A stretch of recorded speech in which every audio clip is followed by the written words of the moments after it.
ഇപ്പോൾ ഞാൻ നിൽക്കുന്നത് കുറവിലങ്ങാട് പള്ളിയുടെ മുറ്റത്താണ്. അപ്പോൾ വളരെ ചരിത്ര പ്രാധാന്യമുള്ള ഒരു പള്ളിയാണ്.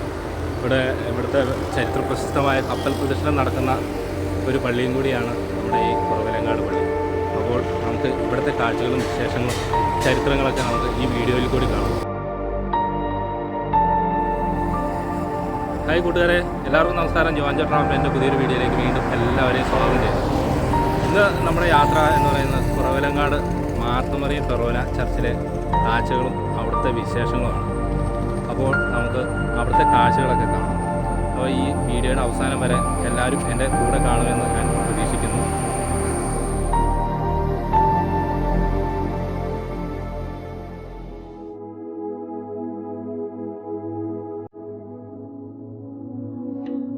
ദൈവത്തിൻ്റെ സ്വന്തം നാട് എന്ന് വിശേഷിപ്പിക്കുന്ന നമ്മുടെ മനോഹരമായ കേരളത്തിലെ അക്ഷരനഗരിയായ കോട്ടയത്തു നിന്നും 22 കിലോമീറ്റർ ദൂരം മാത്രമുള്ള കുറവിലങ്ങാടുള്ള പച്ചപ്പുകൾ നിറഞ്ഞ കുന്നിൻ മുകളിൽ വിശ്വാസവും ചരിത്രവും ഒപ്പം നല്ല കാഴ്ചകളും പ്രദാനം ചെയ്യുന്ന ഒരു മരിയൻ തീർത്ഥാടന കേന്ദ്രമാണ് സെന്റ് മേരീസ് ഫെറോന ചർച്ച്.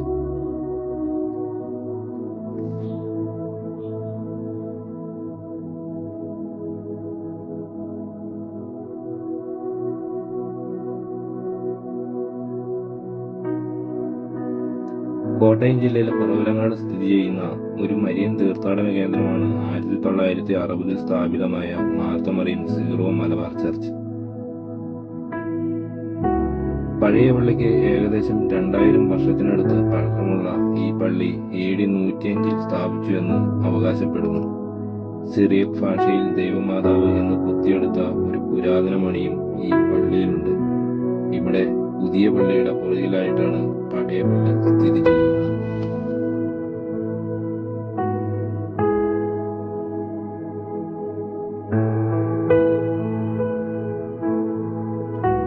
കുറവിലങ്ങാട്ടെ ക്രിസ്ത്യാനികൾക്ക് 1-ാം നൂറ്റാണ്ടിന്റെ ചരിത്രമുള്ളതായി പറയപ്പെടുന്നു. യേശു ക്രിസ്തുവിന്റെ 12 അപ്പോസ്തലന്മാരിൽ ഒരാളായ സെന്റ് തോമസ് AD 52 കേരളത്തിൽ വന്നതായി വിശ്വസിക്കുന്നു. പിന്നീട് അദ്ദേഹം തൃശൂർ ജില്ലയിലെ ചാവക്കാട് പാലയൂരിൽ ഒരു പള്ളി സ്ഥാപിക്കുകയും പിന്നീട് പാലയൂരിൽ നിന്ന് കുടിയേറിയ ചില കുടുംബാംഗങ്ങൾ കേരളത്തിന്റെ വിവിധ സ്ഥലങ്ങളിൽ താമസമാക്കുകയും പകലോമറ്റം ശങ്കരപുരി കുടുംബാംഗങ്ങൾ കുറവിലങ്ങാട്ടും സ്ഥിരതാമസമാക്കുകയും ചെയ്തതായി പറയപ്പെടുന്നു.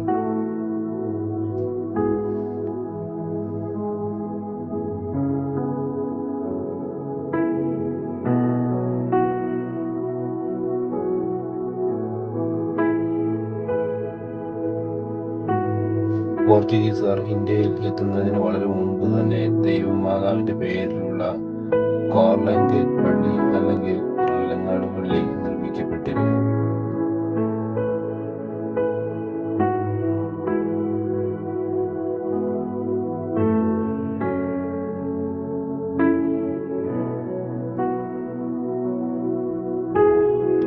കുറവിലങ്ങാട്ടുള്ള ആദിമ ജനതയുടെ പതിവ് ജീവിതശൈലി പിന്തുടർന്ന് ചില കുട്ടികൾ അതിരാവിലെ ആടുകളെ മേയ്ക്കാനായി കുറവിലങ്ങാട്ടെ മലമുകളിലേക്ക് പോവുകയും കൊടുംചൂടിൽ ഉണ്ടായ വിശപ്പും ദാഹവും അവരെ നീരുറവയും ഭക്ഷ്യയോഗ്യമായ കിഴങ്ങുകളും തേടാൻ നിർബന്ധിതരാക്കുകയും ചെയ്തു.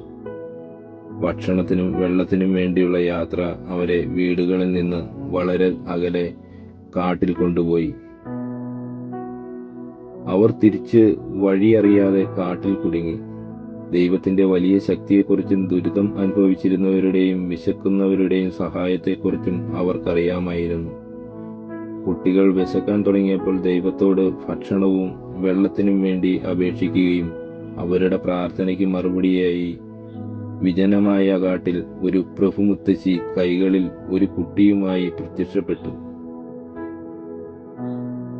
അവരുടെ ദുരിതത്തിന്റെ കാരണം മനസ്സിലാക്കിയ മുത്തിയമ്മ കല്ലുകൾ എടുത്ത് കുട്ടികൾക്ക് കൊടുക്കുകയും അവരുടെ കയ്യിലിരുന്ന കല്ലുകൾ അപ്പമായി മാറുകയും ദാഹം മാറ്റാനായി മുത്തിയമ്മ തന്റെ വിരലുകൾ കൊണ്ട് അവരുടെ മുന്നിലുള്ള മണ്ണ് മാറ്റി അവിടെ ഒരു നീരുറവ ഉണ്ടായി. അങ്ങനെ അവരുടെ വിശപ്പും ദാഹവും അകറ്റിയെന്ന് വിശ്വസിക്കുന്നു. അവർക്ക് പിന്നീട് അവളെ കണ്ടെത്താനായില്ല. പിന്നീട് യുഗങ്ങൾ കടന്നുപോയി. ലോകചരിത്രത്തിൽ ആദ്യത്തെ കന്യകാമറിയത്തിന്റെ പ്രത്യക്ഷപ്പെടലായി കാലം ഈ അസാധാരണ സംഭവത്തെ ഉച്ചത്തിൽ വിളിച്ചു പറഞ്ഞു.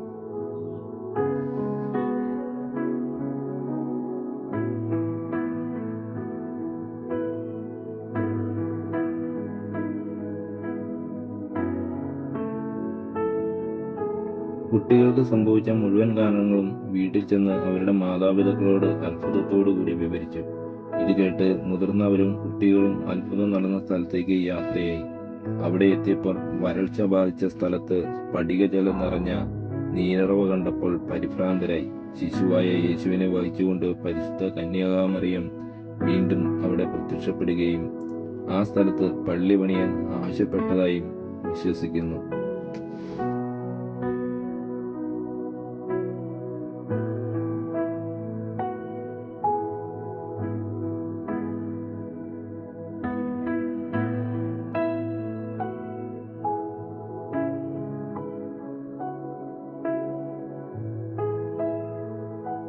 ഇനി നമുക്ക് ഈ പള്ളിയിലെ അകത്തെ കാഴ്ചകൾ എന്താണെന്ന് നമുക്കൊന്ന് കണ്ടു നോക്കാം. ഈ പള്ളിക്കുള്ളിലെ ലൈറ്റ് അറേഞ്ച്മെന്റുകളും കാഴ്ചകളും അതുപോലെ 2 വലിയ ഫാനുകളും ഇതെല്ലാം നമുക്ക് ഈ പള്ളിയിലെ ഒരു പ്രത്യേക കാഴ്ചയാണ്. ഈ പള്ളിക്കുള്ളിലെ ഛായാചിത്രങ്ങളും ചുവർ ചിത്രങ്ങളും എല്ലാം നമ്മുടെ ഒരു അത്ഭുതമായ കാഴ്ചകളാണ്. ഒരു വിശ്വാസിയെ സംബന്ധിച്ചിടത്തോളം ഈ ചിത്രങ്ങളെല്ലാം അവൻ്റെ ഹൃദയത്തിൽ പതിയുന്ന നല്ല നല്ല ഒരു കാഴ്ചയും ഒരു കാലത്തും മറക്കാൻ പറ്റാത്ത ഒരു അനുഭവമായിരിക്കും ഈ പള്ളിക്കുള്ളിൽ നമുക്ക് കാണാൻ സാധിക്കുന്നത്. ആയിരക്കണക്കിന് വിശ്വാസികളാണ് ഈ പള്ളിയിൽ നിന്ന് മുട്ടിൽ നിന്ന് പ്രാർത്ഥിച്ച് ആശ്വാസമേകി കടന്നു പോകുന്നത്.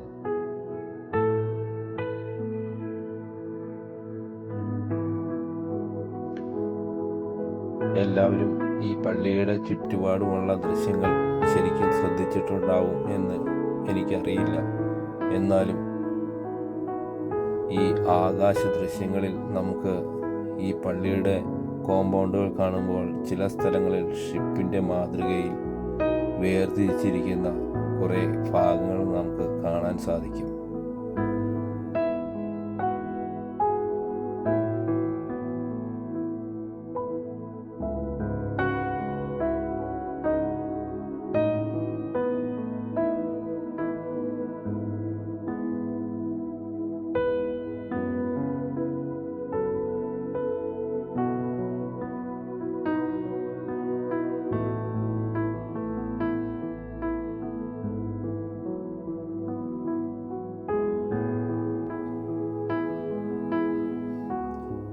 ഈ പള്ളി കോമ്പൗണ്ടിലെ ഇപ്പോൾ നമ്മൾ ഈ കാണുന്ന സ്ഥലമാണ് വറ്റാത്ത ഉറവയുള്ളതായി എല്ലാവരും വിശ്വസിക്കപ്പെടുന്നതും ഇവിടെ വന്ന് ധാരാളം വിശ്വാസികൾ വന്ന് പ്രാർത്ഥന കഴിപ്പിക്കുന്നതുമായ കാഴ്ചകൾ നമുക്ക് ഇവിടെ കാണാൻ സാധിക്കും.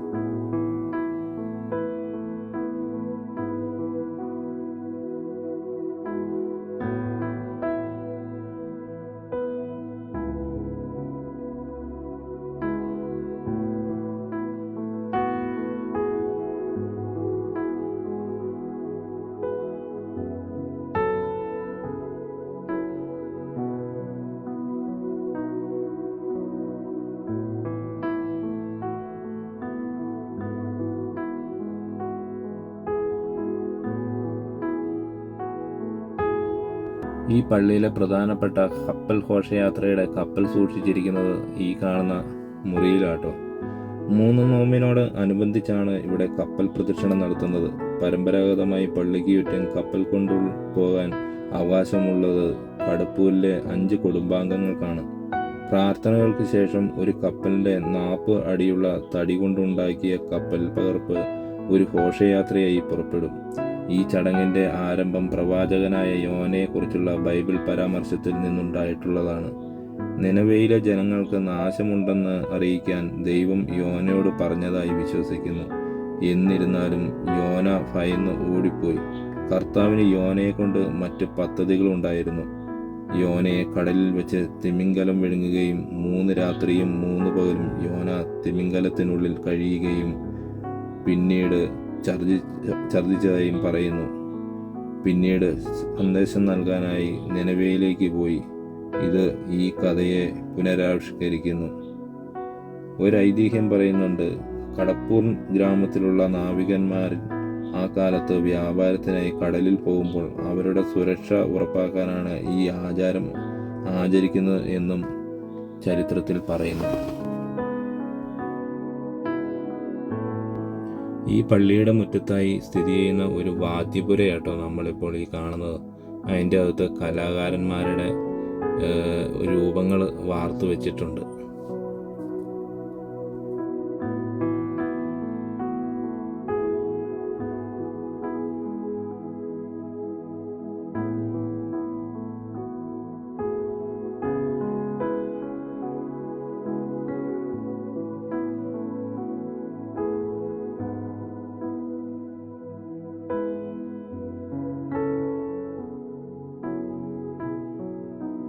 ഈ പഴയ പള്ളിയിലേക്ക് സ്റ്റെപ്പുകൾ കയറി വരുമ്പോൾ സ്റ്റെപ്പുകളുടെ ഇരുവശങ്ങളിലായി 2 ഭടന്മാരുടെ പ്രതിമകൾ വെച്ചിട്ടുണ്ട്.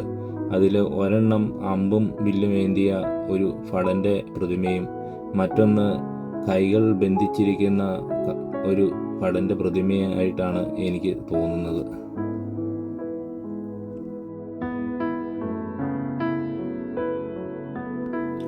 ഈ പള്ളി ഇപ്പോഴും നല്ല ഭംഗിയായി തന്നെ സൂക്ഷിക്കുന്നു.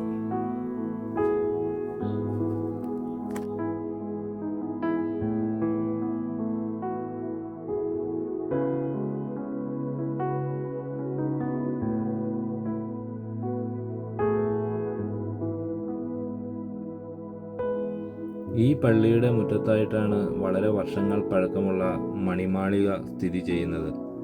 ഏഷ്യയിലെ ഏറ്റവും വലിയ പള്ളിമണികൾ സ്ഥാപിച്ചിരിക്കുന്നത് ഈ പള്ളിമേടയിലെ മണിമാളികയിലാണ്. ഇത് 1911 ജർമ്മനിയിലെ ഹാംബർഗിൽ നിന്നും 30,000 രൂപയ്ക്ക് വാങ്ങി കപ്പൽ മാർഗം ആണ് ഈ മണികൾ ഇവിടെ എത്തിച്ചത്.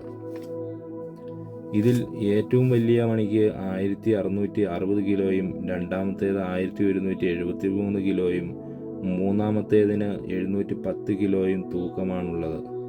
ഇതിൽ സപ്തസ്വരങ്ങൾ വായിക്കാൻ കഴിയുന്നു. ഇത് ചവിട്ടിയാണ് ചലിപ്പിക്കുന്നത്. ജർമ്മനിയിൽ നിന്ന് വാങ്ങിയതിൻ്റെ ബില്ലുകൾ ഇവിടുത്തെ മ്യൂസിയത്തിൽ ഇന്നും സൂക്ഷിക്കുന്നുണ്ട്.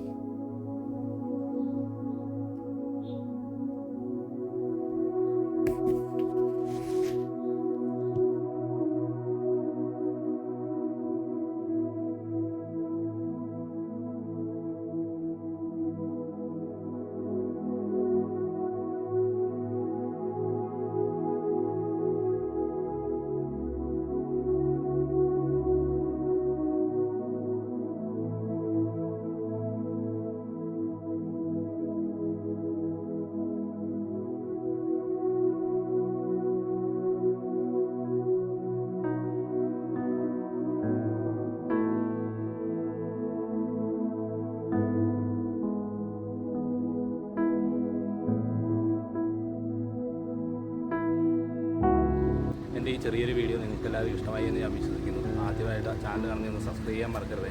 അതുപോലെ നിങ്ങളുടെ അഭിപ്രായങ്ങളൊക്കെ കമൻറ്റ് ബോക്സിൽ ഇടണേ. അടുത്ത നല്ലൊരു വീഡിയോയിൽ കാണുന്നവരെ ബൈ ബൈ.